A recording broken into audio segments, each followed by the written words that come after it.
Our San Antonio Spurs won their first playoff game in 7 years last night, and there will likely be some individual awards handed out soon as well.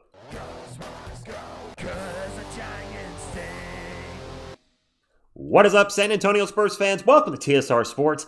What a great win last night. And in case you didn't see it, I wanted to share this with you. First off, the arena looked amazing. It was a fiesta like no other. The court, the crowd with everybody wearing their color matching shirts. I loved it. Incredible. Not to mention, if you didn't see this as well, look who's in the audience, the Twin Towers rocking the fiestas as well. You know, seeing Timmy there, he's kind of got that, is Wemby going to break one of my records tonight kind of look going? And yes, Tim, yes, he is. Congratulations to Victor Wembanyama, setting a Spurs record for most points in a debut in a playoff game with 35. Timmy had the record at 32. But let's get to the point at hand here, Spurs fans.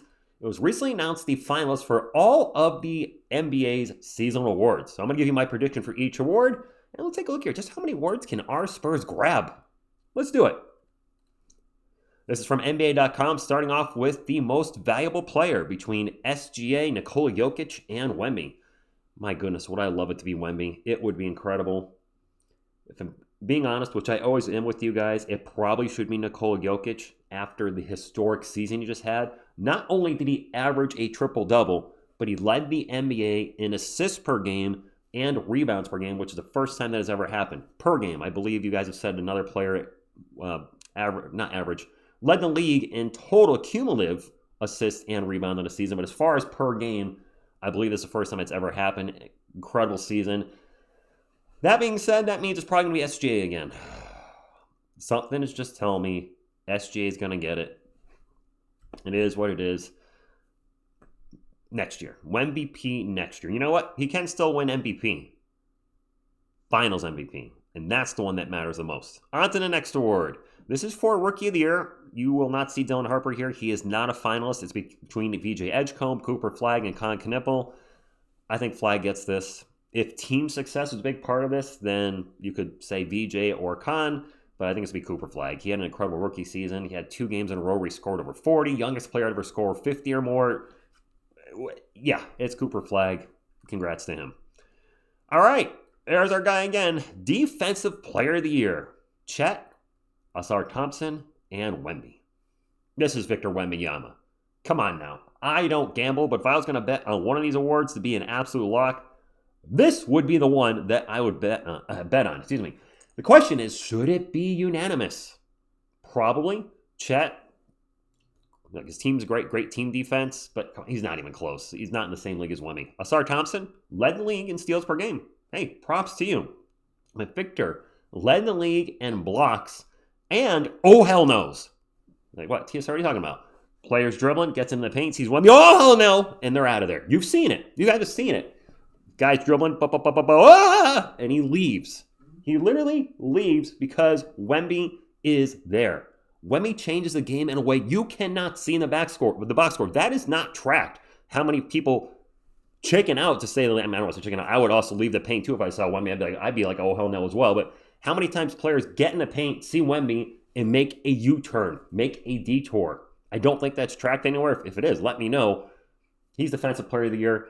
Should be unanimous, but one bunghole butthead beefcake, Beavis, I ran out of nicknames, is probably going to vote for somebody else just to spite, just to not get the unanimous. You watch. It happens all the time in sports. You have a guy that's close to being unanimous, and some doofus, like a Hall of Fame induction. Guy's clearly a Hall of Famer, and one jerk-off votes no just because. I'm getting a little animated here. All right. Wemby should have it. It's probably going to be like a 99% yes and one doofus no. All right. Most improved player, and oddly enough, I did not know who was in the running for this last night. I mentioned Denny being possibly up for the award, and he sure is with Jalen Duren and Nickeil Alexander-Walker. I think this is a really tight race. Looking at all 3 players' season, I don't think Duren's going to get it. I think it's going to come down to Nickeil and Denny. I did not realize how big of a jump Nickeil Alexander-Walker made from last year to this year. I knew Denny took a big leap. I don't know who's going to get this. I really don't know. It's going to be one of the two guys, the guy on the left or the guy in the middle, but since I don't watch enough of them, and I can only look at their stats on Basketball Reference, I really don't know which way it's going to go. This should be interesting. Should be a good one. All right, we are back in the mix here, Spurs fan. 6th man of the year between Tim Hardaway Jr., Jaime Jaquez Jr., and Keldon Johnson. Big body, that's my Johnson. Man, I want Keldon to win this in the worst way. That would be fantastic to go from a guy that was the guy with the Spurs to the guy that not everybody, but a lot of people wanted traded for the better part of 2 seasons to now settling into a role. He's embraced the role. The entire, for the most part, Spurs community has now embraced him. There's no more trade Keldon talk. I want him to win it so bad. And I think Jaquez Jr. is probably going to get this. It's just something, my gut's telling me, Jaime, I think he's going to get it. If Keldon gets it, though, I will be ecstatic and I will yell, that's my Johnson that got the award. Keldon, good luck to you. That would be 2 awards if the Spurs get Defensive Player of the Year and 6th Man of the Year. All right, Clutch Player of the Year. I don't know where to track shots within the last 5 seconds. I'm sure it's out there somewhere. If SJ wins MVP again, I really hope that he does not win this award as well, and it goes to either Ant or Jamal Murray. I've seen Jamal Murray hit tons of clutch shots with the Nuggets, not so much Ant this season, so I guess my pick would be Jamal Murray based on that. And I do realize maybe I'm being a little hypocritical here because if Wemby at some point wins Defensive Player of the Year and MVP, you're not going to be saying, well, give Defensive Player to somebody else because Wemby won. So I get that. I get that totally. But it'd be nice to see Ant or Murray get this if SGA does get the MVP. If SGA gets this an MVP, then if he's Clutch Player of the Year, then obviously that's going to feed into him being the MVP as well. All right. Coach of the Year. We got another Spur. That's my Johnson too. I got 2 Johnsons on the list. So do you. What? All right.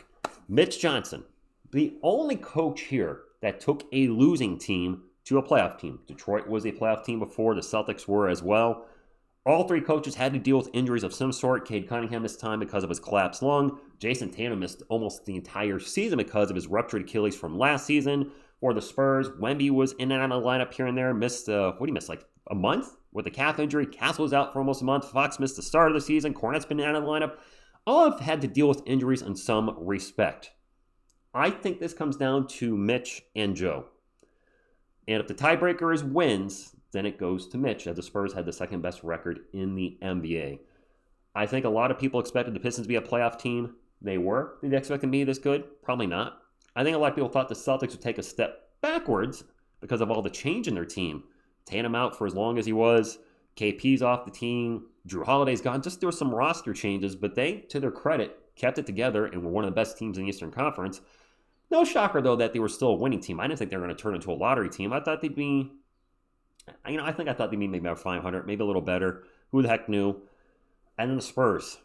A lot of people had them as a play-in team to be the 2nd best team in a tough Western Conference. I believe at this point in time, we are still the best team in the NBA record-wise since the All-Star break. And whooped the defending champions 4 times. Well, I mean, whoop them, but we beat them 4 times. I think Mitch Johnson's Coach of the Year. I'm biased in this one, but to go from, the inexperienced young coach that a lot of people wanted fired last year, a lot of Spurs fans, and people still say it now. There's still the Spurs community out there that says, fire Mitch. I don't get it, but okay, whatever. You do you. I think he's Coach of the Year. I think those are the 2 awards that we take home. Those are the 2 that I really think we have a legit shot at taking home. Defensive Player of the Year is a no-brainer. We could probably agree on that, right? The Coach of the Year, I really think Mitch Johnson should get it. As far as 6th Man of the Year MVP, we'll see how that plays out. We do have one more award I want to talk about. The Teammate of the Year, I didn't know this was an award. Maybe I knew and I forgot. De'Aaron Fox is on there. Look, 3 from the right. Seeing Jason Tatum on there is a little odd since he barely played. Is this maybe the best cheerleader on the sideline? Guy that was there for his teammates? I don't really know what the parameters are for this particular award, but it has 12 finalists, which is crazy that every other award had 3 finalists, and here you have a ton of guys. So Fox, if you win that would be fantastic, but I really don't know what the qualifications are to get this award, so we'll see how that plays out. And then the remaining awards that are still floating around out there that will be announced later on. You got your All-NBA team, which Wemby will make that. Your All-Defensive team, Wemby will make that. Your Sportsmanship Award, which is generally won by players like Lou Dort and Draymond Green. And I'm kidding, obviously. And, other stuff. So if Spurs win any of these awards, obviously we'll address it on the channel. But that is all I got for today's video. I want to thank you all for tuning in last night for the Spurs and Blazers. There were a lot of people streaming it. It was televised. You could have, watched the game and not hung out, and you guys still stopped. And even if it was just a few minutes, it was a really fun stream. The first playoff win I've ever called for the Spurs. It was Miss TSR's first Spurs playoff game, period. It was a lot of fun, and it's looking good for us. We had guys not even play our best basketball last night, and the Spurs still won very convincingly. I could see us sweeping the Blazers, but I don't think they're going to go down without a fight. Obviously, they're not going to. I still think we take it gentleman sweep 4-1, but I like what I saw last night. I will be live with Miss TSR actually tomorrow night. Be live at, I think the game's at 8 p.m. Eastern for game number 2. Of course, drop a comment down below your thoughts on all the awards. Do you think Wemby will win MVP? Do you agree that Mitch is Coach of the Year? Do you think Keldon is Sixth Man of the Year? Any other awards that popped up the Spurs are involved in? Who's your Rookie of the Year? Your Most Improved Player, etc. Very curious on all your thoughts. Enjoy reading them. Hit the thumbs up if you enjoyed the video and want to help support the channel. And subscribe to be part of our awesome Spurs community. All right, thank you, and as always, go Spurs go. Go Spurs go, 'cause the Giants stay. Boop.